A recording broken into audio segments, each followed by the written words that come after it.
مشائخ نے فرمایا من لا ورد لہ لا وارد لہ، جو آدمی ورد اور وظائف نہیں کرے گا اس کے اوپر واردات اور کیفیات نہیں ہوگی۔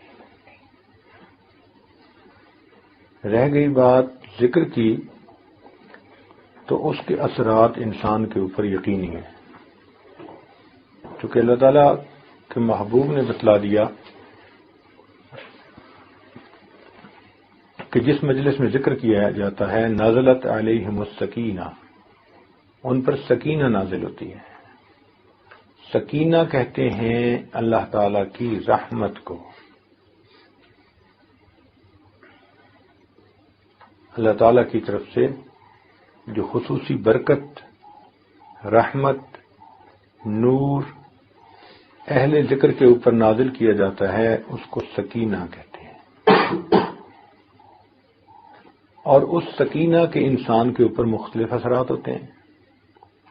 کئی مرتبہ اس سکینہ کی وجہ سے انسان کے دل کی پریشانی ختم ہو جاتی ہے، تو یہ بھی ایک پہچان ہے، دل کا اطمینان پا لینا، سکون پا لینا، مطمئن ہو جانا، غموں کا ہجوم انسان کے دل سے دور ہو جانا، طبیعت کا ہلکا پھلکا محسوس کرنا، یہ نشانیاں ہیں اس سکینہ کے نازل ہونے کی۔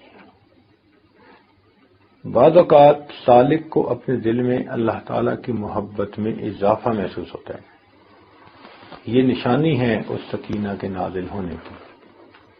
بعض مرتبہ انسان کو اپنے گناہوں پہ بہت ندامت ہوتی ہے، رونا آتا ہے، افسوس ہوتا ہے، یہ بھی نشانی ہے اس سکینہ کے نازل ہونے کی۔ بعض اوقات دنیا انسان کو بہت حقیر نظر آنے لگ جاتی ہے، بہت ہی بے وقت نظر آتی ہے، جیسے اس کی تو کوئی حیثیت ہی نہیں، میں اس کے پیچھے جو لگا ہوا ہوں تو میں کس پروردگار کو چھوڑ کر دنیا کے دھوکے میں پڑ گیا ہوں۔ تو دنیا کا حقیر نظر آنا یہ بھی اسی سکینہ کے اثرات ہوتے ہیں۔ کئی مرتبہ انسان کا مرنے کو جی چاہتا ہے، یہ بھی عجیب بات ہے کہ دل میں بات آتی ہے کہ بس جلدی اللہ کے پاس پہنچ جاؤ، یہ بھی ایک کیفیت ہے، یہ بھی اسی سکینہ کے نازل ہونے کی نشانی ہے۔ ایک نوجوان کسی بزرگ کے پاس آیا اور کہنے لگا کہ حضرت مجھے موت سے بہت ڈر لگتا ہے، بہت خوف آتا ہے موت سے۔ انہوں نے کہا بھئی یہ بتاؤ کہ کیا تمہارے پاس کچھ مال پیسہ ہے؟ کہنے لگا جی۔ انہوں نے کہا اس کو اللہ کے راستے میں خرچ کیا کرو اور نیک اعمال کی پابندی کیا کرو۔ اس نے کہا بہت اچھا۔ کچھ عرصے کے بعد پھر ان کی ملاقات ہوئی، ان بزرگوں نے پوچھا سناؤ بھائی اب طبیعت کیسی ہے؟ وہ کہنے لگا کہ حضرت وہ موت سے خوف تو ختم ہو گیا، مگر حیران اس بات پر ہوں کہ اب تو میرا مرنے کو جی چاہتا ہے، اب تو میرا مرنے کو جی چاہتا ہے، مگر ایسا کیوں ہوا؟ تو ان بزرگوں نے انہیں بات سمجھائی، فرمانے لگے دیکھو بندے کا دل وہیں لگتا ہے جہاں اس کا خزانہ ہوتا ہے۔ پہلے تم نے اپنے آگے کے لیے کوئی سرمایہ جمع نہیں کیا تھا، تمہیں موت سے وحشت تھی، اب تم نے جب آگے سرمایہ بھیج دیا نیکیوں کا، صدقے کا، مال کا، تو جہاں سرمایہ ہوتا ہے بندے کا وہیں جانے کو جی چاہتا ہے۔ تو رحمت کے نازل ہونے کی ایک نشانی یہ بھی ہوتی ہے کہ انسان کا مرنے کو جی چاہتا ہے، موت اچھی لگتی ہے، موت سے وحشت ختم ہو جاتی ہے۔ اور بعض اوقات ایسی بھی ہوتا ہے کہ انسان کو اپنے جو ہے اوپر یہ کیفیت محسوس ہوتی ہے جیسے نیند آ رہی ہو، اونگ کی سی کیفیت محسوس ہوتی ہے۔ یہ جو اونگ کی کیفیت ہے یہ بھی وہی سکینہ کے نازل ہونے کی نشانی ہے، اور اس کی دلیل قرآن مجید سے اللہ تعالیٰ فرماتے ہیں اذ یغشیکم النعاس امنۃ منہ، دیکھا میدان بدر میں اللہ تعالیٰ نے رحمت نازل فرمائی، فانزل اللہ سکینتہ علی رسولہ وعلی المؤمنین۔ اب قرآن مجید میں ایک جگہ یہ فرمایا کہ اللہ تعالیٰ نے اپنے رسول صلی اللہ علیہ وسلم پر اور ان کے جو خدمت گزار تھے ایمان والے ان پر سکینہ نازل فرمائی، اور پھر ساتھ دوسری جگہ فرمایا کہ جب تمہارے اوپر اونگ کو طاری کر دیا گیا۔ تو سکینہ کی کئی مرتبہ یہ بھی نشانی ہوتی ہے کہ سالک اونگ محسوس کرتا ہے۔ اچھا، یہاں یہ بات بھی ذرا کلیئر سن لیں کہ بعض اوقات کچھ لوگ یہ کمپلینٹ کرتے ہیں کہ حضرت ہم مراقبے میں بیٹھتے تو ہیں، ہمیں بیٹھتی نیند آ جاتی ہے۔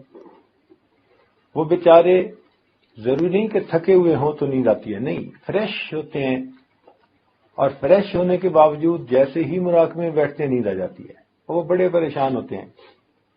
تو یہ بات سمجھ لیں کہ مراقبے میں نیند آ جانے سے پریشان نہیں ہونا چاہیے، کوشش کرنی چاہیے کہ نیند نہ آئے، اپنی طرف سے انسان کوشش کرے کہ بیدار ہو کر ہوشیار ہو کر بیٹھے، لیکن اگر بالفرض نیند آ بھی جائے، اونگ آ بھی جائے تو اس سے فرق نہیں پڑتا۔ یہ آپ لوگوں کو ایک مزے کی بات سناؤں کہ جب آپ نیت کر کے اللہ کی یاد کی، مراقبے میں بیٹھ گئے تو آنکھ لگ جانے سے اس میں کوئی فرق نہیں پڑتا۔ اب اس کی دلیلیں سن لیجئے۔ فرض کرو کہ ایک آدمی فقیر ہے اور کسی سخی کے دروازے پر گیا ہے اور فجر پڑھ کے جا بیٹھا۔ اب جب جا بیٹھا تو وہاں بیٹھے بیٹھے اسے اونگ بھی آ گئی، وہ آدھا گھنٹہ 1 گھنٹہ اونگتا بھی رہا، بیٹھا بھی رہا۔ تو جب اس کا وہ آدمی سخی آئے گا اور پوچھے گا جی آپ کب آئے، تو کیا وہ اپنی اونگ کا ٹائم نکال کے بتائے گا؟ کیا بتائے گا کہ جی فجر پڑھ کے آ گیا تھا؟ تو حاضری لگے گی تو کس وقت سے لگے گی؟ فجر پڑھ کے آ گیا تھا۔ اور بیٹھے بیٹھے اگر اونگ آ گئی تو وہ تو ایک کیفیت ہے بندے کے اوپر۔ تو اگر دنیا کے سخی کے دروازے پہ جاؤ تو وہ بیٹھنے کا وقت دیکھتا ہے، درمیان میں اونگ کے وقت کو نظر انداز کر دیتا ہے۔ تو اگر سخیوں کے پروردگار کے دروازے پہ جا کر بیٹھو تو وہ پھر کیا اونگ کے ٹائم کو نکال دے گا؟ اب اس کی ایک اور پریکٹیکل مثال دوں آپ کو، یہ تو خیر ویسے ہی ایک بات سمجھانے کے لیے تھی۔ آج کل کچھ باتوں کو سمجھنا آسان ہو گیا ہے سائنسی ترقی کی وجہ سے۔ مثال کے طور پر آپ نے سیل فون دیکھے ہیں، ایک بندہ سیل فون کو چارجنگ پہ لگا دیتا ہے، آن ہو فون یا آف ہو، کوئی چارجنگ پہ فرق پڑتا ہے؟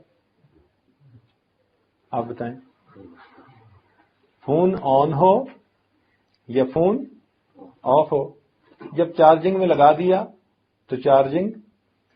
تو جب آپ نے مراقبے کی نیت کر کے دل کی بیٹری کو چارجنگ سے جوڑ دیا تو اب آپ کی سکرین آن ہے یا آف ہے، اس سے کیا فرق پڑتا ہے؟ اللہ تعالیٰ کی رحمت اترتی ہے اور بندے کے دل کی بیٹری کو چارج کرتی رہتی ہے۔ تو اونگ سے تو بالکل ہی نہیں گھبرانا چاہیے، ہاں اپنی طرف سے کوشش کرنی چاہیے کہ بیدار ہو کر بیٹھے، ہوشیار ہو کر بیٹھے۔ اس کی وجہ کیا ہے کہ کئی مرتبہ تو نیند یا اونگ تھکاوٹ کی وجہ سے آ جاتی ہے، کئی مرتبہ عادت کی وجہ سے آ جاتی ہے۔ کچھ لوگوں کی نیند عادت ہی ہوتی ہے اونگنے کی، ذرا ان کی نیند کا سلسلہ ہی ایسا ہوتا ہے، ایور گرین ہوتے ہیں، ہوتا ہے جب چاہو ان کو سلا دو۔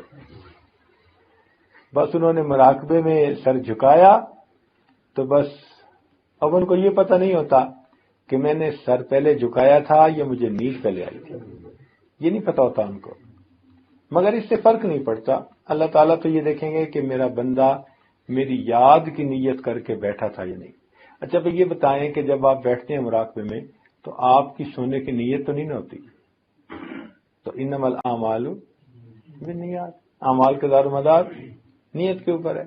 ہاں اگر آپ نے نیت ہی کر لی کہ میں اس پوزیشن میں بیٹھ کے سونا چاہتا ہوں، وہ تو بات ہی اور ہے، مگر مراقبے میں بیٹھنے والا تو کوئی بندہ ایسی نیت نہیں کرتا، وہ تو اللہ کی یاد میں بیٹھتا ہے۔ تو اگر اس دوران اونگ بھی آ جائے تو اس سے کوئی فرق نہیں پڑتا۔ اور اصل وجہ یہ ہے بھائی کہ وہ جو سکینہ نازل ہوتی ہے نا، اس سکینہ کے نازل ہونے سے کئی مرتبہ انسان پر اونگ کی سی کیفیت ہوتی ہے، وہ اونگ نہیں ہوتی، حقیقت میں وہ سکینہ کے اثرات اس کے اوپر ہوتے ہیں۔ اس لیے مراقبے میں جو لوگ اونگ رہے ہوتے ہیں نا، وہ باتیں بھی ساری سن رہے ہوتے ہیں۔ اگر قریب میں کوئی بولے، کوئی آواز آئے، وہ سب باتیں ان کو سنائی دے رہی ہوتی ہیں، تو اس کو نیند نہیں کہتے۔ تو یہ اونگ کا آ جانا یہ رکاوٹ نہیں ہے۔ سالک اس کو یہ نہ سمجھے کہ جی بس میں تو ترقی کر ہی نہیں سکتا، مجھے تو فوراً نیند آ جاتی۔ بیٹھنا ہمارا کام اور رحمتوں کا نازل کرنا یہ پروردگار کا کام ہے۔ ہم بیٹھے رہیں گے تو پروردگار اپنی رحمت نازل فرماتے رہیں۔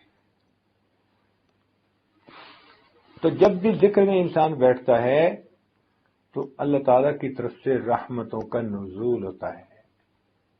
نزلت علیہم السکینہ، ان پر سکینہ نازل ہوتی ہے۔ اب جب سکینہ نازل ہوگی تو بھئی اس کے اثرات تو ہوں گے نا انسان پر۔ یہ کیسے ہو سکتا ہے کہ رحمت کی بارش ہو اور بندے پہ اثر نہ ہو؟ تو اثرات تو ہوں گے۔ جب اثرات ہوں گے تو صاف ظاہر ہے کہ پھر انسان کی کیفیات ہوں گی، جو کہ اثرات کی وجہ سے کیفیات ہوتی ہیں۔ آپ دیکھیں عام طور پر جب بارش برستی ہے نا تو زمین کے اندر سے کچھ نہ کچھ جڑی بوٹیاں ضرور نکل آتی ہیں۔ ہاں کوئی پتھریلی زمین ہو تو بات اور ہے، ورنہ عام طور پر اس لیے جب بارش کا موسم ہوتا ہے نا، برسات کا موسم، تو خوب ہریالی ہوتی ہے۔ کہتے ہیں نا جی کہ ساون کے اندھے کو ہرا ہی ہرا نظر آتا ہے۔ وہ ساون کا موسم ہی ایسا ہے کہ اس میں برسات ہوتی ہے، اور برسات کے موسم میں زمین سے خوب کھیتیاں نکلتی ہیں، یعنی پودے نکلتے ہیں۔ جب اللہ تعالی کی رحمت کی برسات برستی ہے تو انسان کے اندر سے کیفیات کی پودے اور کھیتیاں پھر برآمد ہو جاتی ہیں۔ کیفیات کو روک نہیں سکتے۔ ذکر کی وجہ سے بندے کی کوئی نہ کوئی کیفیت ضرور ہوتی ہے، یا تو اس کو اللہ تعالیٰ کی محبت میں اضافہ نظر آئے گا، یا جو کیفیتیں میں نے پہلے بتائیں وہ محسوس ہوں گی۔ اور اگر کوئی بندہ کہے جی کہ مجھے تو کوئی بھی کیفیت محسوس نہیں ہوتی، تو یہ بھی ایک کیفیت ہے۔ یہ بھی تو ایک کیفیت ہے نا کہ مراقبے میں بیٹھتا ہے تو اسے کوئی کیفیت ہی محسوس نہیں ہوتی۔ اٹ مینس کہ something is seriously wrong somewhere. اس کو ڈائگنوز کرنا چاہیے۔ کیا مصیبت ہے کہ اس کے دل پر اثرات نہیں ہوتے؟ کیا وجہ ہے کہ اس کے دل پر ان برکات کا اثر نہیں ہوتا؟ اور اس کی وجہ عام طور پر کوئی نہ کوئی زیادہ گڑبڑ ہوتی ہے۔ وہ بندہ کسی ایسے گناہ کبیرہ میں پھنسا ہوتا ہے کہ جس کی وجہ سے دل کے اوپر تالے لگے ہوتے ہیں، دل کے دروازے بند ہو چکے ہوتے ہیں، یا کوئی حرام حلال کا چکر ہوتا ہے کہ جو کیفیات اس کو ذکر میں ملتی ہیں، حرام ان کیفیات کو چھپا دیتا ہے۔ چنانچہ امام ربانی مجد لسانی رحمۃ اللہ علیہ نے یہ لکھا، فرماتے ہیں کہ ایک ہمارا خادم تھا، اور خادم لوگ جو ہوتے ہیں پھر ان کی رعایت بھی کرنی پڑتی ہے۔ هل جزاء الاحسان الا الاحسان۔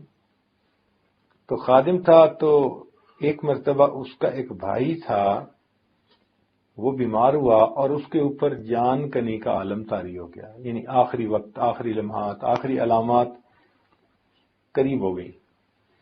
تو اس خادم نے آ کر کہا کہ حضرت میرا بھائی ہے، تو اگر آپ مہربانی فرمائیں تو آپ تشریف لے چلیں، دعا بھی فرما دیں اور اس موقع پر اس پر توجہ بھی فرما دیں، تو اس کا معاملہ اچھا ہو جائے گا، خاتمہ بالخیر ہو جائے گا۔ حضرت فرماتے ہیں کہ میں اس کے ساتھ وہاں گیا، دعا بھی کی اور میں نے توجہ بھی کی، لیکن توجہ کرنے کے بعد میں نے دیکھا کہ اس کے دل پہ کوئی اثر نہیں۔ فرماتے ہیں میں بہت دیر بیٹھا رہا اور توجہات ڈالتا رہا، مگر اس بندے کے دل پہ کوئی اثر نہیں تھا۔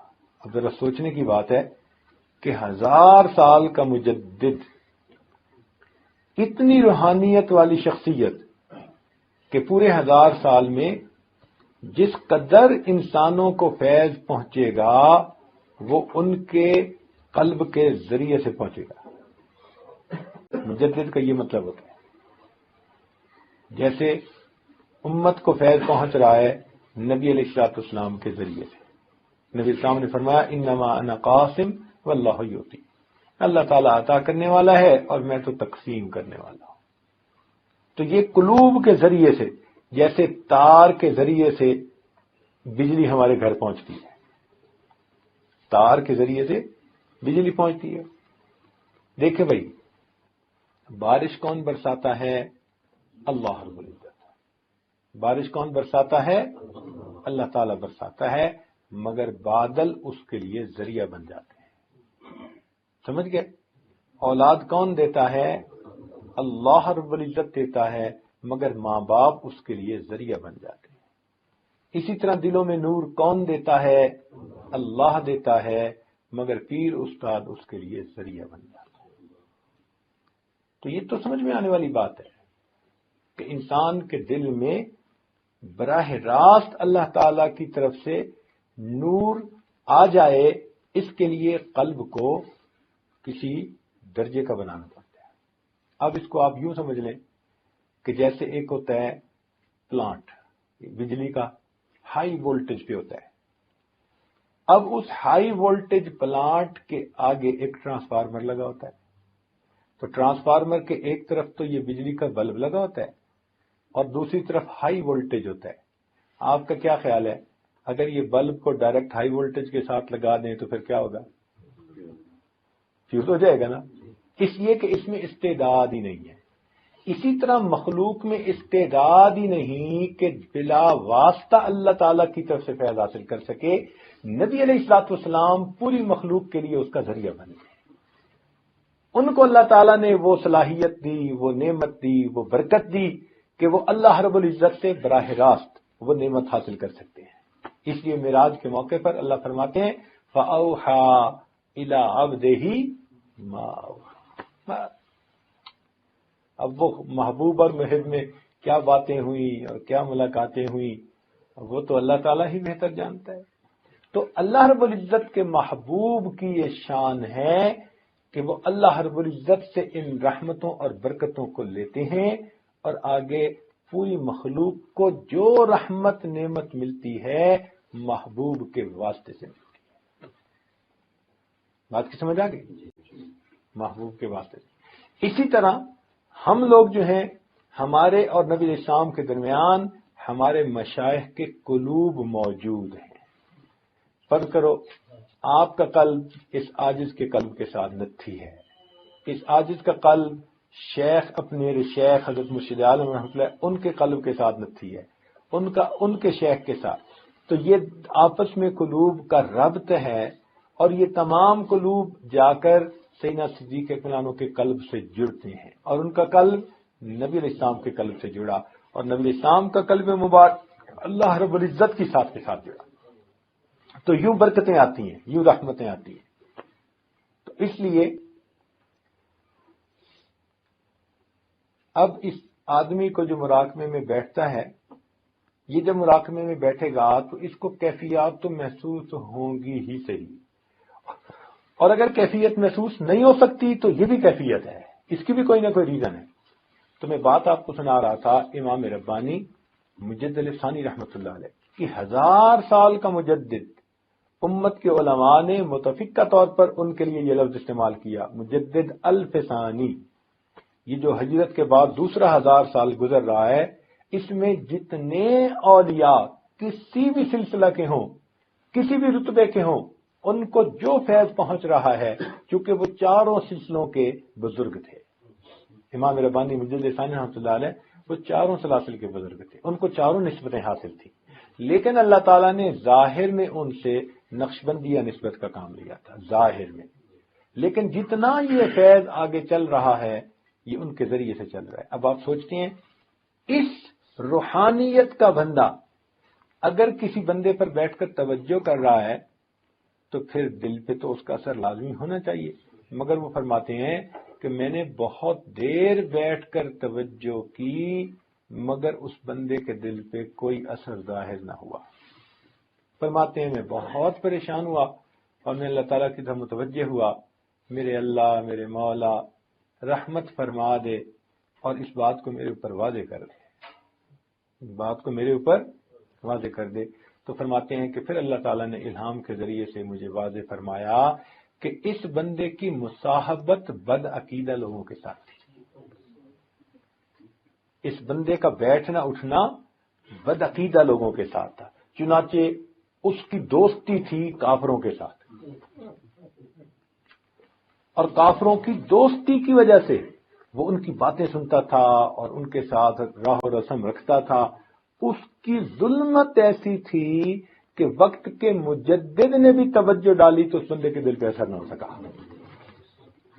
تو اگر انسان مراقبے میں بیٹھے اور اس کو کیفیت کچھ بھی محسوس نہ ہو تو یہ انڈیکیشن ہے کہ یہ ای سی یو سیکشن کا مریض ہے، ایکسٹینسو کیئر یونٹ. اس کو وہاں داخلہ دینا چاہیے، اس کو جا کے ہاسپٹلائز ہونا چاہیے. گھر بیٹھ کے علاج نہیں ہوگا. جب ذرا بڑی بیماری ہوتی ہے نا تو پھر لے کے بھاگتے ہیں یا نہیں ہاسپٹل میں بندے کو. کہتے ہیں کہ ہم گھر سے نہیں جانے دیں گے. بیوی کہتی ہے جی میں نہیں جانے دیتی، والد کہتے ہیں، والدہ کہتی ہے نہیں، سب کہتے ہیں جلدی لے جاؤ جلدی لے جاؤ، بھگاتے ہیں جلدی لے جاؤ. اسی طرح بعض لوگ روحانی اعتبار سے ای سی یو سیکشن کے مریض ہوتے ہیں، ان کو بھی پھر شیخ کے پاس آ کے ایڈمٹ ہونا پڑتا ہے. پھر ان کو خانقاہ میں کچھ وقت ساتھ گزارنا پڑتا ہے. پھر ان کو سفر میں حضر میں شیخ کی صحبت میں رہنا پڑتا ہے. یہ وہ مبارک لوگ ہیں کہ جن کا کلام دوا اور جن کی نظر شفا ہوتی ہے. کیوں بھائی؟ آج کل شیعوں سے علاج ہوتا ہے نا. پہلے زمانے میں یہ بات سمجھنی مشکل تھی. میں نے بتایا نا کہ آج کچھ باتیں سمجھنی آسان ہو گئی ہیں. دیکھیں کینسر کا علاج کس سے کر رہے ہیں؟ کیمو تھراپی، شیعوں کے ذریعے سے. آج کل انسان کے اندر اگر سٹون ہو نا تو اس کو کس سے توڑتے ہیں؟ لیزر کے ذریعے. تو اگر دنیا کی بیماریوں کا علاج شیعوں کے ذریعے سے ہو سکتا ہے تو کیا روحانی بیماریوں کا علاج شیعوں کے ذریعے سے نہیں ہو سکتا؟ تو یہ مشائخ کی نگاہیں بھی تو شیعیں ہوتی ہیں. تو اس لیے یہ نگاہ جو ہے نا، تیرا علاج نظر کے سوا کچھ اور نہیں. تیرا علاج نظر کے سوا کچھ اور نہیں. تو نظر کا اثر ہوتا ہے. اچھا، اس کی دلیل شرعی طور پر دوں میں. حدیث پاک میں آتا ہے ایک صحابی تھے تو ان پر اثر ہو گیا، بیماری محسوس کرنے لگے. تو نبی اسلام نے فرمایا کہ بھئی تمہیں اپنے فلاں بھائی کی نظر لگ گئی، تو اس کو اتارنے کا طریقہ بتا دیا. اور حدیث پاک میں آتا ہے العین حق، کہ نظر کا لگ جانا ٹھیک ہے، نظر لگ جاتی ہے، نظر اپنا اثر کر دیتی ہے. اب بتائیں، جس نظر کے اندر دشمنی ہے، حسد ہے، عداوت ہے، بغض ہے، حرص ہے، طمع ہے، اگر وہ نظر دوسرے بندے پہ اثر دکھا دیتی ہے تو اللہ والوں کی وہ نظر جس کے اندر رحمت ہو، شفقت ہو، محبت ہو، عنایت ہو، پھر وہ نظر اپنا اثر کیوں نہیں دکھا سکتی؟ تو اسی اللہ والوں کی بھی نظر لگ جاتی ہے. جیسے لوگوں کو بری نظر لگ جاتی ہے تو برے اثرات نکل آتے ہیں، اور اللہ والوں کی جب نظر لگ جاتی ہے تو پھر اچھے اثرات نکل آتے ہیں. اس بندے کے دل میں اللہ تعالیٰ کی محبت بڑھ جاتی ہے، اس کی زندگی بدل جاتی ہے، اس کو اللہ تعالیٰ کے ساتھ وصل کی تمنا دل میں پیدا ہو جاتی ہے. تو امام ربانی مجدد ثانی رحمۃ اللہ علیہ فرماتے ہیں کہ میں نے اس پر بہت دیر توجہ ڈالی مگر اس توجہ کے اثرات ظاہر نہ ہوئے. بھئی معمول تو تھا انگریزی میں ٹٹ مٹ کرنے کا، لیکن مجبوری یہ ہے کہ مجھے یہ بیانات اب اردو میں کرنے پڑ رہے ہیں، اس لیے کہ مجھے انگریزی میں لفظ ہی نہیں ملتے. اب بتائیں میں توجہ کو انگریزی میں کیا کہوں گا؟ فیض کو انگریزی میں کیا کہوں گا؟ مجھے تو سمجھ نہیں آتی. ان الفاظ یا ان ٹرمز کا انگریزی میں ترجمہ کرنا اور سمجھانا بس میں ہی نہیں ابھی. تجلیات کا ترجمہ کیا کریں گے آپ؟ ہمارے پاس تو تجلیات اور صفات اور شؤونات اور پتہ نہیں کیا کیا الفاظ ہیں ہر لفظ صحیح معنوں میں سمجھا دیتا ہے کہ کیا چیز نازل ہو رہی ہے. تو اس لیے چونکہ مجھے خاص ٹاپک پہ گفتگو کرنی تھی ذکر قلبی کے اوپر. اب دیکھیں ایک بندے کا قلب جاری ہو گیا، آپ سمجھ گئے نا، لیکن انگریزی میں کیسے سمجھاؤں گا؟ یہ ذرا انگریزی والے بیٹھے ہوئے ہیں ماشاءاللہ، یہ بتا دیں کہ جی انگریزی میں قلب جاری ہونے کو کیا کہتے ہیں. ہمیں تو انگریزی نہیں آتی، ہم نے تو سیکھی ہوئی ہے. ان کی تو مادری زبان ہے، یعنی شروع سے ہی انگریزی سیکھی، پیدا ہی اس ماحول میں ہی ہوئے ہیں. اور ہم تو انگریزی بھی بولتے ہیں تو دیسی لہجے میں، اور یہ تو ماشاءاللہ انگریزی کے سب عاشرہ کے قاری ہیں. ان کا تو لہجہ بھی وہی ہوتا ہے. تو ان سے پوچھ لیں کہ یہ قلب جاری ہونے کو کیا کہیں گے انگریزی میں، ہمیں تو سمجھ نہیں ہے. اگر میں آپ کو انگریزی میں سمجھانا چاہوں کہ قلب جاری ہونا کیا ہوتا ہے تو میرے پاس الفاظ نہیں کہ میں سمجھا سکوں قلب جاری ہونا. لیکن اردو میں اگر میں کہوں گا تو آپ سمجھ جائیں گے کہ قلب جاری ہونا کس کو کہتے ہیں. تو اس مجبوری کی وجہ سے بالخصوص آج کی گفتگو میں نے اردو زبان میں کی تاکہ میرے لیے سمجھانا آسان، آپ کے لیے سمجھنا آسان. اور جن کو سمجھ بالفرض نہیں آتی ان سے گزارش ہے کہ وہ بھی سمجھنے کی کوشش فرمائیں. ہم جیسے انگلش میں بولنے کی کوشش کرتے ہیں، آپ ذرا اردو میں سمجھنے کی کوشش بھی فرما لیں. یہ تو نہیں نا کہ آپ کہیں جی نہیں ہم تو انگلش ہی سمجھیں گے. کوئی آپ نے بھی ٹھیکہ تو نہیں نہ لیا ہوا انگلش کا. تو ہم بھی کچھ قدم اٹھا رہے ہیں کہ ٹٹ مٹ بولنا سیکھ رہے ہیں، اور آپ بھی کچھ مہربانی فرمائیں اردو سمجھنا سیکھیں تاکہ افہام و تفہیم آسان ہو جائے ہمارے لیے. تو مسئلہ یہ تھا کہ اتنے بڑے بزرگ کی توجہ کا اثر اس لیے نہ ہوا کہ اس بندے کا بیٹھنا اٹھنا کفار کے ساتھ تھا، اور کفار کی صحبت کی وجہ سے، تعلق اور دوستی کی وجہ سے اس کے دل کے اوپر ایسی ظلمت تھی کہ اب فیض اس کے اوپر اثر نہیں کر رہا.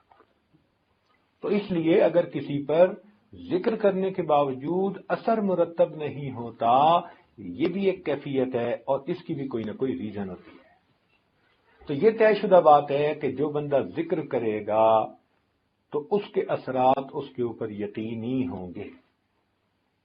یہ ممکن ہی نہیں. اس لیے آپ کو ایک گر کی بات بتاؤں کہ بغیر بتائے پیروں کو اندازہ ہو جاتا ہے کون ذکر مراقبہ کرتے ہیں اور کون نہیں کرتا.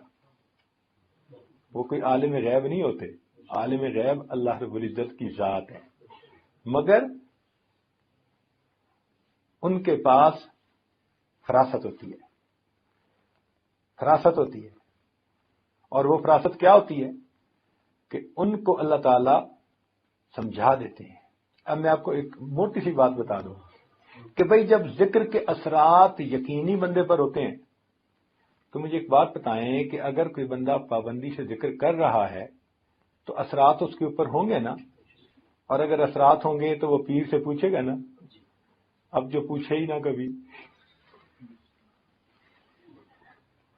جو سبق کی بات ہی نہ کرے، جو مراقبے کا تذکرہ ہی نہ کرے، اور پیر سے پوچھے ہی نہ کیفیت، خط ہی نہ لکھے، فون نہ کرے، ملے تو بھی مراقبے کا تذکرہ نہ کرے، یہ اس بات کی علامت ہوتی ہے کہ یہ صاحب ذکر و اذکار کو پابندی سے نہیں کر رہے.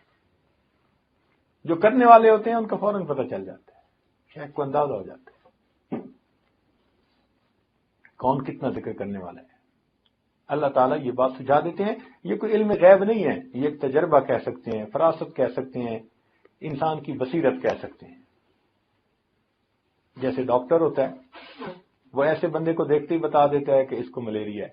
اس نے ٹیسٹ کوئی نہیں لیا ہوتا، اس نے کچھ نہیں، بس اس نے تھوڑی سی علامات کچھ دیکھی ہوتی ہیں تو فوراً کہہ دیتا ہے جی آپ کو یہ ہے، اور واقعی وہی ہوتا ہے. تو جیسے جسمانی بیماری کے طبیب دیکھتے ہی بتا دیتے ہیں، ایسے ہی بسا اوقات مشائخ دیکھتے ہی سالک کی کیفیت کو پہچان لیتے ہیں، اس کے اندر کیا ہے اور کیا نہیں ہے. مگر آج کل کے سالک بھی بڑے ہوشیار ہیں. ڈاکٹر کے پاس جاتے ہیں تو ٹو دی پوائنٹ مرض بتاتے ہیں، اور پیروں کے پاس آتے ہیں تو بالکل صحیح بات نہیں بتاتے. خواب بھی بتائیں گے نا تو خواب کا وہ حصہ جو ان کی اپنی سمجھ کے مطابق اچھا ہے وہ بتائیں گے، اور اسی خواب کا وہ حصہ جو ذرا گڑبڑ ہے وہ چھپائیں گے. تو پیروں کو in between the line read کرنا پڑتا ہے. جو کہنے والا کہہ رہا ہوتا ہے نا ضروری نہیں کہ 100% بات ویسی ہو، وہ کچھ وہ کہہ رہا ہوتا ہے اور کچھ شیخ درمیان میں پڑھ بھی رہا ہوتا ہے، تو سمجھ ان کو لگ رہی ہوتی ہے۔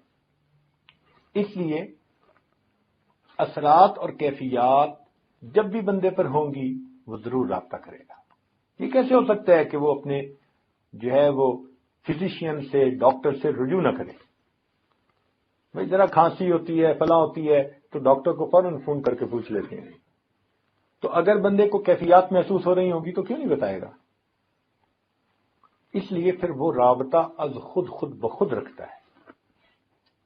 اچھا، اب یہ بات ہوئی کہ بھئی پابندی کے ساتھ جو بندہ مراقبہ کرتا ہے اس کے اوپر اثرات مرتب ہوتے ہیں۔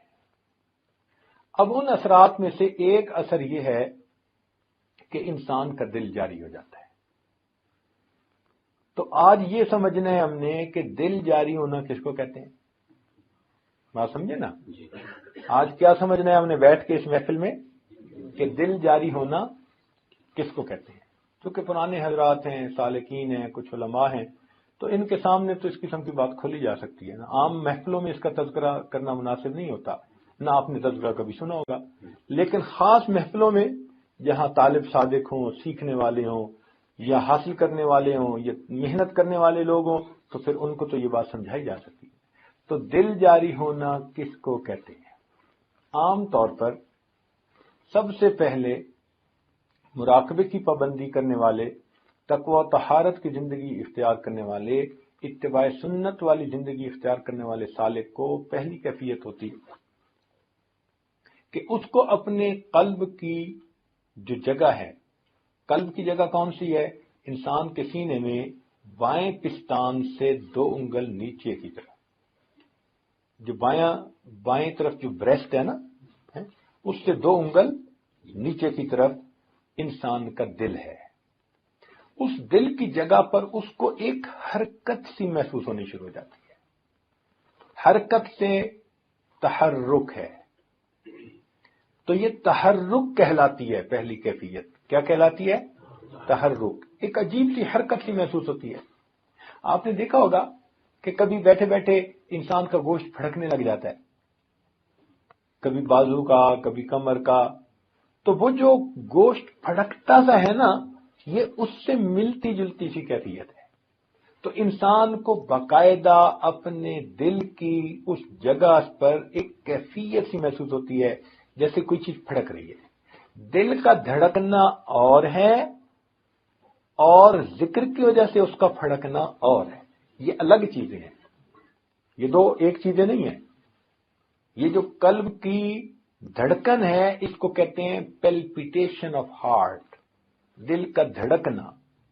یہ تو 1 منٹ میں 70 مرتبہ 75 مرتبہ بندے کا دل دھڑکتا ہے۔ زیادہ تیز چل لے گا اور بھاگنا شروع کر دے گا تو 100 مرتبہ دھڑکن چلی جائے گی، 120 مرتبہ چلی جائے گی، بہت زیادہ بھاگے گا تو 130 مرتبہ چلی جائے گی۔ تو یہ تو دھڑکن جو ہے یہ تو تھوڑی ہوتی ہے، لیکن وہ جو پھڑکن سی محسوس ہوتی ہے نا انسان کو لطیفہ میں، وہ بہت تیز ہوتی ہے۔ وہ کیا ہوتی ہے؟ بہت تیز ہوتی ہے۔ ارتعاش محسوس ہوتا ہے انسان کو، اپنے اس لطیفہ کی جگہ پر کیا محسوس ہوتا ہے؟ ارتعاش۔ اب اس کی مثال میں آپ کو سمجھاؤں کہ فرض کرو کہ انسان کسی بڑی بس کے اندر بیٹھا ہے اور سٹارٹ کر کے وہ بس کھڑی ہوئی ہے، سٹارٹ حالت میں انجن چل رہا ہے، تو جو لوگ اس کے اندر بیٹھیں گے نا وہ محسوس کریں گے کہ جیسے ان کے جسم جو ہے نا سارے کے سارے تھوڑے تھوڑے ہل رہے ہیں یوں کر کے۔ وہ جو ہلکی سی ایک وائبریشن محسوس کر رہا ہوتا ہے نا بندہ، وہ وائبریشن انسان کو اپنے لطیفے میں محسوس ہوتی ہے۔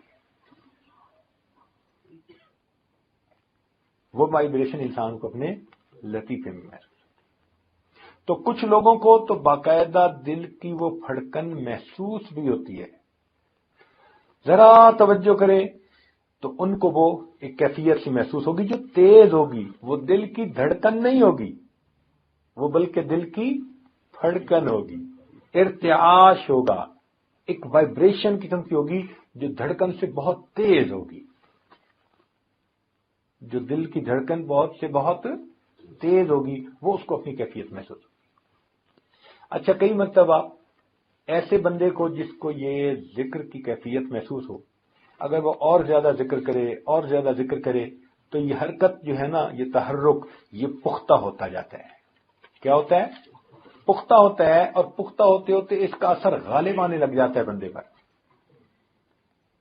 پہلے یہ متوجہ ہوتا تھا اس تحرک کی طرف، اور اب ذکر کرتے کرتے یہ کیفیت ہو گئی کہ وہ اس کے اوپر غالب آنے لگ جاتی ہے۔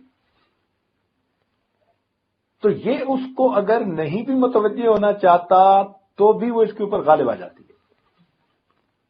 تو پہلے یہ توجہ کرتا تھا، ذکر کی کثرت سے پھر حرکت اتنی مضبوط ہو جاتی ہے، اتنی بڑھ جاتی ہے کہ بندے پہ غالب آنے لگ جاتی ہے، تو خود بخود بندے کی توجہ ادھر جاتی ہے، حتیٰ کہ اس بندے کو اپنی آنکھوں کے سامنے بھی اس ارتعاش کا اثر محسوس ہوتا ہے۔ ایسے بندے کو اپنے قلب کی وہ جو تحرک کی کیفیت ہے، اس کی وجہ سے جب وہ غالب آ جاتی ہے تو کہاں اثر محسوس ہوتا ہے؟ آنکھوں کے سامنے بھی اثر محسوس ہوتا ہے۔ ہوا جیسے متحرک اس کو نظر آتی ہے، چونکہ وہ قلب کی حرکت ہوتی ہے، تو قلب کی حرکت کا اثر اتنا غالب آ جاتا ہے کہ عام بندے کو تو محسوس نہیں ہوتا، لیکن اس بندے کو یوں فیل ہوتا ہے جیسے ہوا اس کے سامنے متحرک ہے، وہ ایک کیفیت ہوتی ہے اس کے اوپر۔ اچھا، اس کو ذرا مثال سے سمجھاتے ہیں تاکہ آپ کے لیے بات کو سمجھنا آسان ہو۔ کبھی اگر ٹیوب لائٹ اوپر لگی ہوئی ہو، ٹیوب لائٹ کہاں لگی ہوئی ہو؟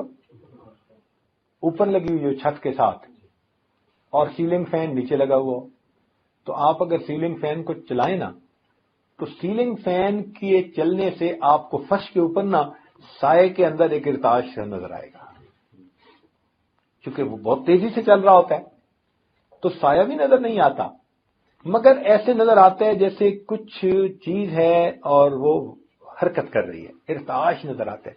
وہ جو ارتعاش کی کیفیت ہے، ہو بہو اسی طرح اس بندے کی آنکھوں کے سامنے کیفیت ہوتی ہے جس کا قلب جاری ہوتا ہے۔ ایگزیکٹلی آپ اسی چیز کو مثال لے سکتے ہیں۔ یہ ضروری نہیں کہ ہر بندے کی کیفیت ایک جیسی ہو، اس لیے میں نے بتایا کہ سکینہ نازل ہونے کی وجہ سے جو قلب کے اوپر انسان کے اثرات ہیں وہ مختلف ہوتے ہیں۔ کسی کو قلب میں خوشی محسوس ہوئی، کسی کو جو ہے گناہوں پہ ندامت محسوس ہوئی، تو جو پوری تفصیل بتائی وہ اس کا مطلب ہے کہ ہر بندے کی کیفیت الگ الگ ہوتی ہے، لیکن عام طور پر جو کیفیت زیادہ لوگ رپورٹ کرتے ہیں وہ آپ کے سامنے بتائی جا رہی ہے۔ یہ کیفیت کون محسوس کرتے ہیں؟ زیادہ لوگ محسوس کرتے ہیں، وہ کیفیت آپ کو بتائی جا رہی ہے۔ اچھا، تو یہ تحرک کی کیفیت ہوتی ہے، اس کو کیا کہتے ہیں؟ تحرک، اور اردو میں اس کو کہتے ہیں کہ اس بندے کا دل جاری ہو گیا۔ یہ ابتدائی کیفیت ہے، ایک کیفیت حرکت والی محسوس ہوتی ہے۔ اگر یہ بندہ تقوی و طہارت کی زندگی گزارے اور اس کو اور زیادہ پابندی سے ذکر کو کرتا رہے تو یہ تحرک کی کیفیت آہستہ آہستہ تذکر میں تبدیل ہو جاتی ہے۔ تذکر میں کس میں تبدیل ہو جاتی ہے؟ تذکر میں نصیب ہو جاتی ہے، یعنی وہ جو حرکت اس کو محسوس ہوتی تھی نا، وہ حرکت کے ساتھ ساتھ اللہ اللہ کی طرف دھیان اس کو نصیب ہو جاتا ہے۔ وہ حرکت نہیں محسوس ہو رہی، لگتا ہے جیسے اللہ اللہ اللہ اللہ ایسے وہ محسوس ہو رہی۔ تو یہی حرکت اس طرف پھر جو ہے وہ شکل اختیار کر لیتی ہے۔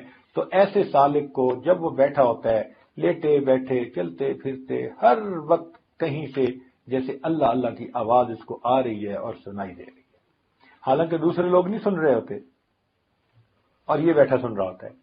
اس کی مثال ایسے ہی ہے جیسے آج کل وہ جاگنگ کرنے والے لوگ جو ہیں، انہوں نے جیب میں وہ واک کا کیا ہوتا ہے، واک مین ہوتا ہے، وہ ڈالا ہوا ہوتا ہے اور اپنے کانوں کے ساتھ اس کے وہ لگایا ہوا ہوتا ہے۔ اب وہ کیا سن رہے ہوتے ہیں، لیکن دوسرے بندے تو نہیں نا سن رہے ہوتے۔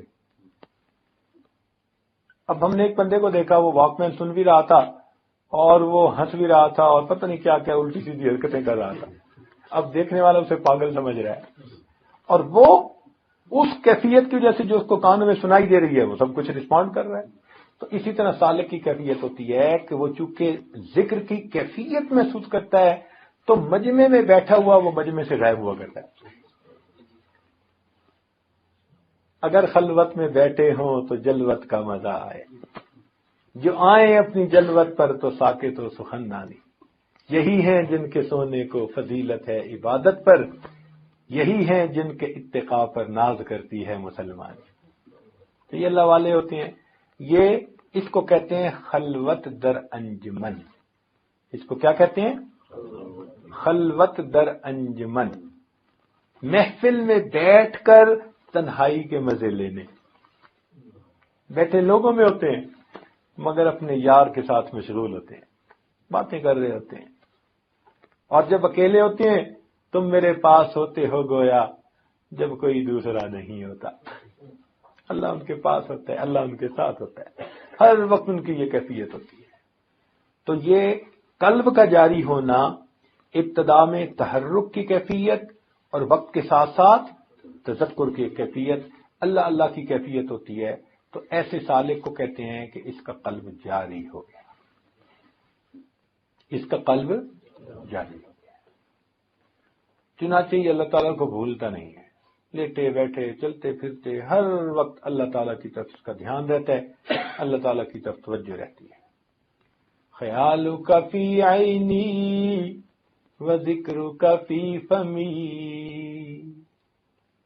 خیالک فی عینی و ذکرک فی فمی ومثواک فی قلبی فأین تغیب. اے محبوب، تیرا تصور میری نگاہوں میں ہے اور تیرا تذکرہ میرے ہونٹوں پہ ہے اور تیری یادیں میرے دل میں ہیں. اے محبوب تو مجھ سے کہاں غائب ہو سکتا ہے. تو بندے کی کیفیت ہی ہوتی ہے ہر وقت اللہ تعالیٰ کی یاد. اس لیے ان لوگوں کو باخدا لوگ کہتے ہیں. ہر وقت اللہ تعالیٰ کی معیت ہوتی ہے، ذکر کی کیفیت ہوتی ہے، اللہ تعالیٰ کی پھر ان پر خاص رحمتیں ہوتی ہیں. تو یہ ہے قلب کا جاری ہو جانا. یہاں تک بات سمجھ آ گئی؟ اب ذرا اگلی بات بھی سمجھیں کہ یہ قلب کا جاری ہو جانا، بعض حضرات نے فرمایا کہ بندے کو یہ کیفیت ہوتی ہے، مگر ضروری تو نہیں کہ ہر ایک کی یہ کیفیت ہو. تو کیفیات کی بات عام طور پر تو یہی ہوتی ہے، مگر کوئی پکا اصول نہیں ہے کہ ہر بندے کو یہی کیفیت محسوس ہو. ہر بندے کو یہی کیفیت ہوگی، یہ کوئی پکا اصول، ہر بندے کی اپنی اپنی کیفیت ہے. تو بھئی کوئی پکا اصول بھی تو ہونا چاہیے. یہ تو کیفیت ہے نا، اور کیفیتوں میں تو شیطان دھوکہ بھی دے سکتا ہے. وہی اس کے اوپر ایسی کیفیت طاری کروا دے کہ حقیقت میں کچھ اور ہو اور یہ صاحب محسوس کر رہے ہو کہ ہمارا دل جاری ہے اور دل ذکر کر رہا ہے. تو پھر کوئی آخر پکی بات ہونی چاہیے. تو ہمارے مشائخ نے پکی بات بھی کی ہے. انہوں نے یہ فرمایا کہ جس بندے کا دل جاری ہوتا ہے ضروری نہیں کہ اس کو حرکت محسوس ہو، آواز محسوس ہو، فلاں محسوس ہو.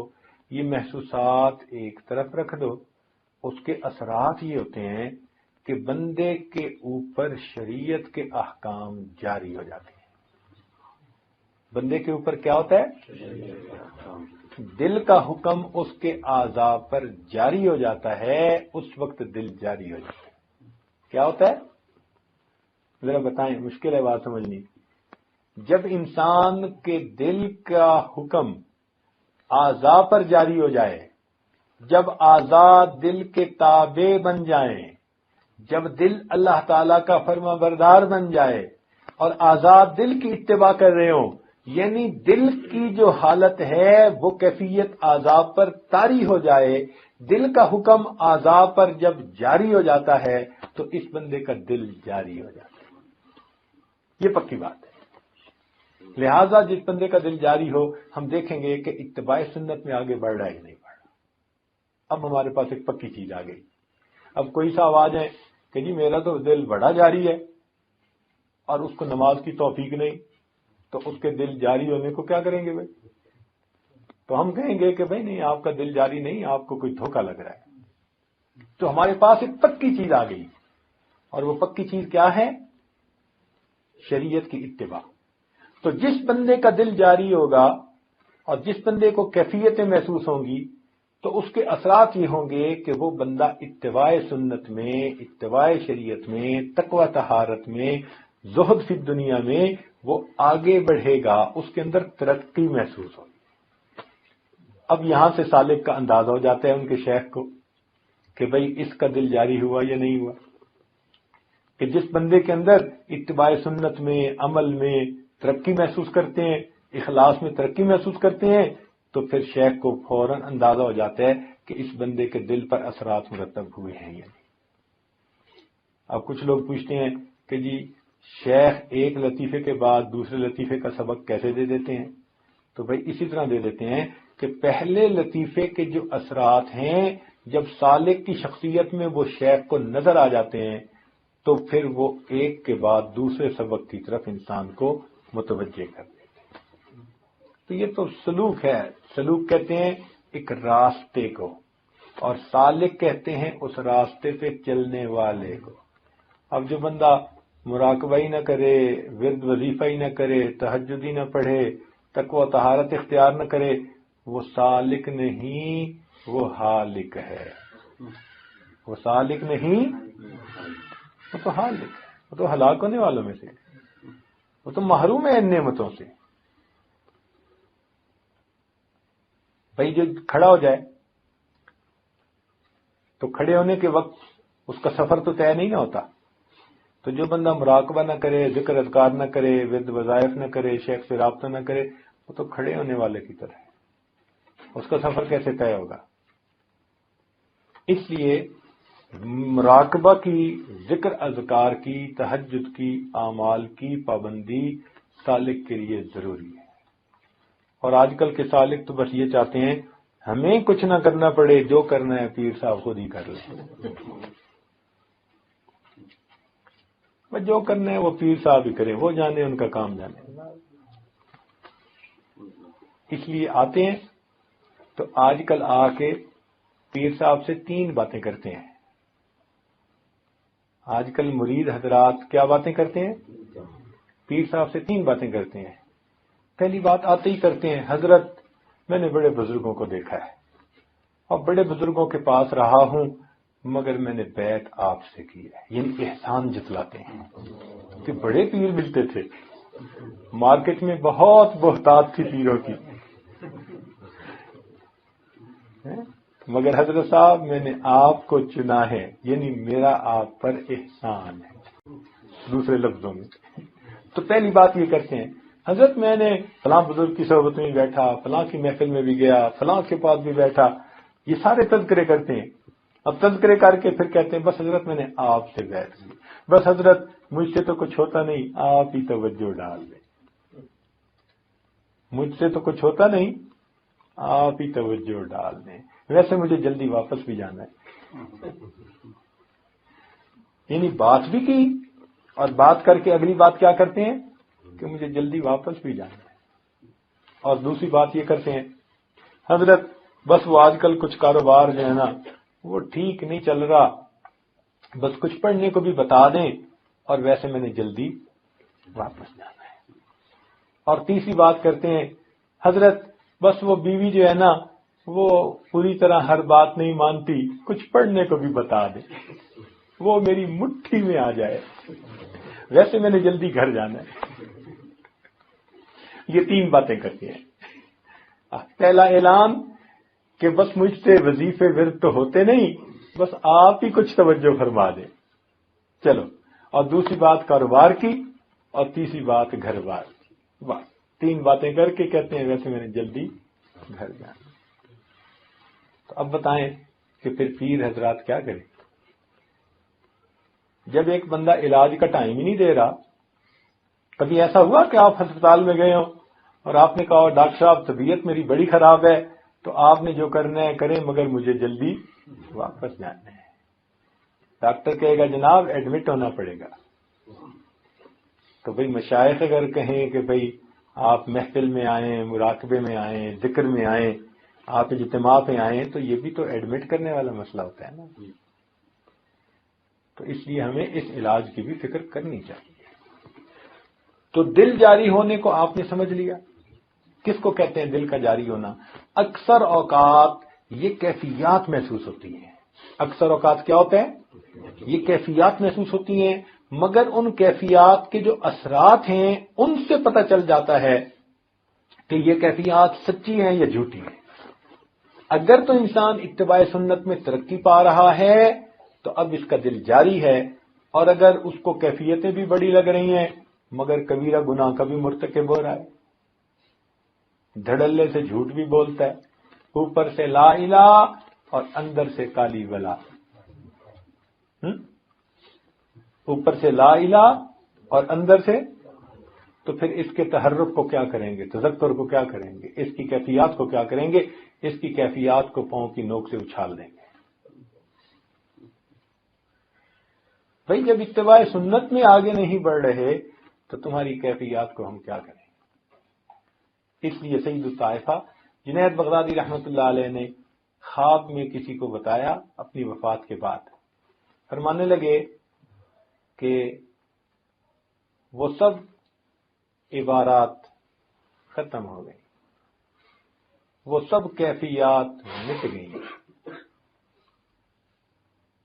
فنیت تلک الاشارات. اور وہ جو آخری رات میں ہم نے تہجد کے 2 نفل پڑھے تھے وہ تہجد کے نفل ہمیں کام آئے.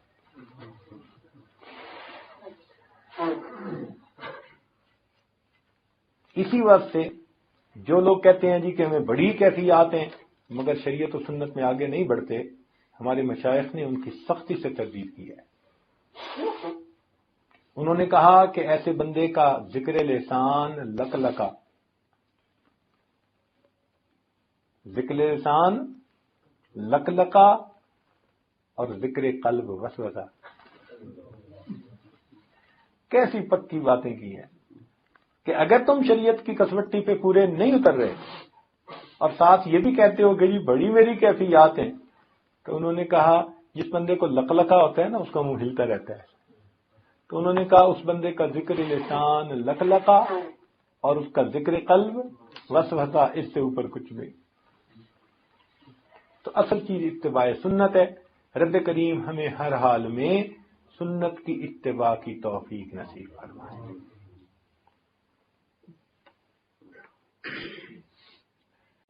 امام ربانی مجدد ثانی رحمۃ اللہ علیہ نے عظمت شریعت کے بارے میں ایک جگہ عبارت لکھی ہے مگر دل خوش ہو گیا.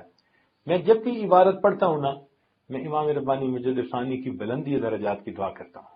ہمیشہ یہ عبارت مجھے اتنی اچھی لگتی ہے کہ جب بھی مجھے یاد آتی ہے میں پڑھتا ہوں کتاب میں ان کی بلندی درجات کی دعائیں کرتا ہوں. ہمیشہ کہتا ہوں اللہ میرے سردار کو میری طرف سے بہترین اجر اور بدلہ عطا. کیا فرمایا؟ وہ فرماتے ہیں ہمارے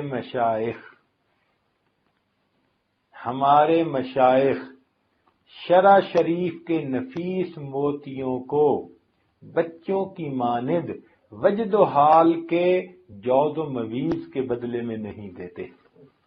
جوز و مویز کہتے ہیں اخروٹ منقع. بچے کیا کرتے ہیں کہ ان کے ہاتھ میں موتی بھی ہوگا نا تو وہ دے دیں گے اور اخروٹ منقع لے لیں گے، ایسے ہی کرتے ہیں نا.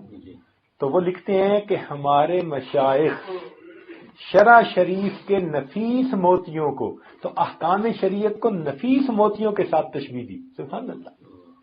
ہمارے مشائخ شرع شریف کے نفیس موتیوں کو بچوں کی مانند وجد و حال کے جوز و مویز کے بدلے نہیں دیتے. نفس سے فس کی طرف مائل نہیں ہوتے. نفس سے مراد قرآن و حدیث. نفس سے مراد کیا ہے؟ قرآن و حدیث. فس کی طرف مائل نہیں ہوتے. اور فس سے مراد فصوص الحکم ایک کتاب ہے جو تصوف کے اوپر لکھی گئی ہے. تو فرماتے ہیں کہ یہ جو یعنی کیفیات ہیں ان کو فس کہا اور جو شریعت کی باتیں ہیں ان کو نس کہا. نس سے فس کی طرف مائل نہیں ہوتے، فتوحات مدنیہ سے فتوحات مکیہ کی طرف التفات نہیں کرتے۔ یعنی جہاں حدیث کی بات آ جاتی ہے اس کو فتوحات مدنیہ کہا۔ سبحان اللہ، کیا عظیم عبارت ہے، الہامی عبارت ہے یہ۔ فتوحات مدنیہ سے فتوحات مکیہ، یہ کتاب ہے تصوف کی۔ تو فرماتے ہیں ہمارے مشائخ شرع شریف کے نفیس موتیوں کو بچوں کی مانند وجد و حال کے جود و مویز کے بدلے نہیں خریدتے، نس سے فس کی طرف مائل نہیں ہوتے، فتوحات مدنیہ سے فتوحات مکیہ کی طرف التفات نہیں کرتے۔ ان کا کارخانہ بلند ہے، ان کا کارخانہ بلند ہے۔ اور پھر دوسری جگہ لکھتے ہیں اللہ تعالی ہماری طرف سے ہمارے مشائخ کو جزا دے۔ یہ لکھتے ہیں اللہ تعالی ہماری طرف سے ہمارے پیروں کو جزا دے جنہوں نے ہمیں اپنے پیچھے چلانے کی بجائے شریعت کے روشن راستے کے اوپر چلایا ہے۔ سبحان اللہ، سبحان اللہ رب العزت ہمیں ان مشائخ کی صحبت اختیار کرنے کی اور ان کے مطابق زندگی گزارنے کی توفیق عطا فرمائے۔ اور میرے دوستو، ذکر اذکار کی پابندی کیجیے تاکہ ہمیں بھی اللہ تعالیٰ کچھ نہ کچھ اپنی محبت کی جو کیفیات ہیں وہ عطا فرما دیں۔ کبھی ہم بھی اس کی محبت میں دیوانے بن کر بیٹھے ہوں، کبھی ہم بھی اس کی محبت میں دنیا سے بگڑ کے بیٹھے ہوئے ہوں، کبھی اس کی محبت میں ہم دنیا سے ناراض ہو کے بیٹھے ہوں، کبھی ہم بھی اپنے دل میں کہہ رہے ہوں اللہ بس مجھے اب آپ ہی کی جو ہے چاہت ہے، اور اے اللہ مجھے آپ کے سوا کچھ نہیں چاہیے۔ کبھی اس محبت میں ہم بھی مست ہو کر یوں کہیں اللہ بس اور باقی ہوس، اللہ بس اور باقی ہوس۔ کبھی اللہ تعالیٰ کی محبت کی ہمیں بھی ایسی کیفیت محسوس ہو، اس لیے کہ جس کو زندگی میں اللہ تعالیٰ کی محبت کی یہ کیفیتیں ملیں گی، یا جو اللہ تعالیٰ کی محبت کی کیفیت میں زندگی کا ایک لمحہ بھی گزارے گا، قیامت کے دن اس کا اجر ضرور پائے گا۔ اور ایک مزے کی بات سناؤں؟ کیوں جی؟ مزے کی بات سناؤں یا رہنے دو؟ بتائیں بتائیں، بولیں ذرا اونچا۔ میں چاہتا ہوں کہ تاکہ اگر کوئی مراقبے میں بیٹھا ہے تو وہ ذرا ٹھیک ہو۔ ہاں جی، مزے کی بات سناؤں؟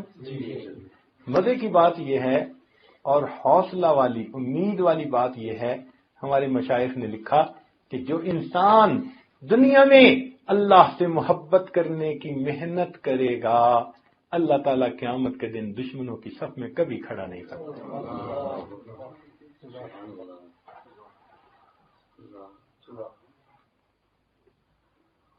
تو یہ اللہ رب العزت کا احسان ہے کہ وہ پروردگار ہمیں ایسی محفلوں میں آنے کی توفیق دے دیتا ہے۔ یہ اس بات کا ثبوت ہے کہ پروردگار کا ارادہ خیر کا ہے، وہ کچھ دینا چاہتا ہے۔ وہ بلاتے ہی ان کو ہیں جن کو کچھ دینا ہوتا ہے، جب دینا نہیں ہوتا ان کو آنے ہی نہیں دیتے۔ اللہ تعالی ہماری حاضری کو قبول فرمائے۔ وآخر دعوانا ان الحمد للہ رب العالمین۔